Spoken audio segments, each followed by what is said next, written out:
It was an interesting night that went into the interesting morning for some of the candidates last night on Election Day that turned into election morning, especially here in Bexar County. I don't think we went to 100% in Bexar County until it was certainly after 1 o'clock. Yeah, closer to 2. Yeah. Patrick Svitek is the political reporter at the Texas Tribune. He covers a lot of the state issues. Patrick, I know today that you were very involved in the governor's race and kind of what we learned last night, but is there something that stood out to you last night about the elections that you were covering? You know, I was a little surprised by how decisive some of the results were for Republican incumbents who won their primaries outright. I think the governor is a good example of that. He ended up winning his primary outright by, I think, 67, 68, 69% of the vote. I think a lot of people expected him to win outright. They just were looking to see how big that vote share would be. And I think that's the kind of decisive victory that he was looking for. Obviously, he dealt with over the past year, he dealt with a lot of criticism from inside his party. And, you know, this was really an opportunity, I think, to deliver a knockout punch to some of those critics inside his party. And I think that vote share really was resounding in that way. So what are you looking at going ahead here now that we know for sure it's going to be a race between Abbott and Beto O'Rourke? In terms of the campaigning, I mean, it's really been those two for a while. But now that it's official, is there something you're expecting to see from either side? You know, Greg Abbott's campaign held a conference call with reporters this morning, and their top message was that they're planning to campaign very, very aggressively against Beto O'Rourke in this general election. And so I'm waiting to see kind of what form that takes. You know, they said they're planning to spend, you know, over $100 million in this general election battle against Beto O'Rourke. I'm assuming a lot of that will go toward a field program, toward TV ads. But I'm also interested to see how much we're going to see the governor out on the campaign trail. In the past kind of 2 months leading up to this primary, he held over 60 campaign stops, which is a pretty active pace by his standards. And so I'm interested to see if that pace continues for him in the general election. Obviously, we know Beto O'Rourke is a proven campaigner, as someone who went to all 254 counties in 2018. And so we know that he'll be out there a lot. You know, Patrick, I'm a big fan of the Texas Tribune and your work. We have a partnership with us here, with you guys here at KSAT. One of the things I noticed on your Twitter today was you talked about the fact, and this caught my attention, that his political consultant said that Governor Abbott may not debate Beto. That's a bit of a surprise to me, considering 4 years ago he debated Sheriff Lupe Valdez, who really was not a threat to him. I mean, in the poll, if the polls are to be believed, at least it seems Beto's closer in that race. Yeah, the governor's top political advisor, Dave Carney, when asked if the governor would debate Beto O'Rourke, said if the race is competitive, probably. If the race isn't competitive, probably not, which is how a lot of political consultants think, but usually they don't say it out loud like that. And so I think that was kind of an interesting moment of candor from him.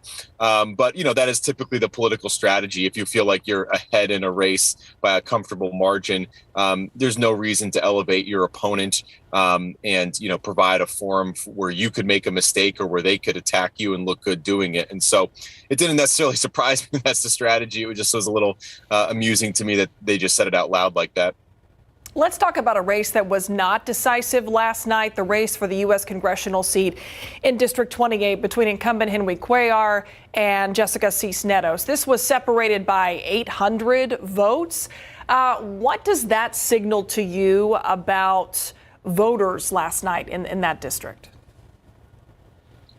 Look, I mean, I think that outcome, tells us that we're going to have a very hard fought runoff in this district. And I don't think it's going to be one of those runoffs where, you take a break of a few weeks and you kind of reset and you kind of come out with a new campaign message. I think both these candidates, Cuellar and Cisneros, are going to pick up right where they left off with the same kinds of attacks. We're going to be hearing more from Cisneros about how Cuellar is corrupt and he's got this ethical cloud over him due to this FBI investigation. We're going to be hearing more from Cuellar about how Cisneros is allegedly hostile to oil and gas jobs and to law enforcement. And so, I think that this is going to be a real slog of a runoff. And like I said, I don't think there's going to be much of a break or a reset. I think we're going to pick up right where they left off on March 1st. Is there somebody you think benefits from a runoff in this? Because we know that voter turnout in runoffs, it's different than the first go round.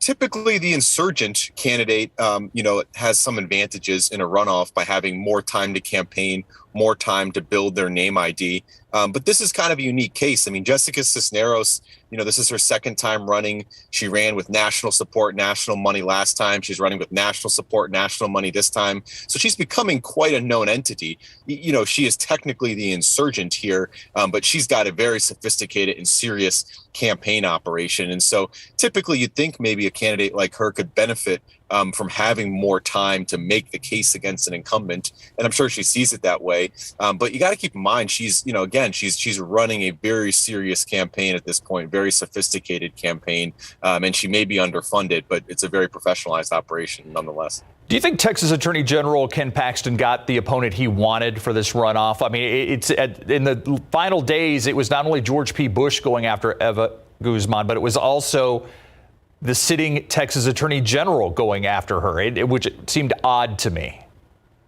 Yeah, I think he got exactly the opponent he wanted. I mean, if you looked at his public comments in the lead up to the primary, he was talking a lot about, if I have to go to a runoff, I think it's going to be against George P. Bush. He's said I've faced people in runoffs before, like George P. Bush. Obviously George P. Bush is a little different from some of his famous family members. He memorably backed Trump in 2016 when some of his family members would not do that. And so he's kind of his own man in that way. But nonetheless, to some Texas Republicans who may not know all the ins and outs of that, the Bush name, still leaves a sour taste in their mouth because they don't like how some members of that family resisted Trump in 2016. And so I think Paxton, who is, I should note, endorsed by Trump, likes the matchup with a Bush in a runoff, thinks that that's probably the most vivid contrast. And also, Eva Guzman was his top challenger by fundraising. And so, by keeping her out of the runoff, he avoided having to go up against someone who probably would have had a significant fundraising advantage. Patrick Svitek is the political reporter with the Texas Tribune. And on a little note, he calls San Antonio home. So that's why he's perhaps our favorite reporter at the Texas Tribune. Patrick, thank you for your time. Thank you. We'll be right back.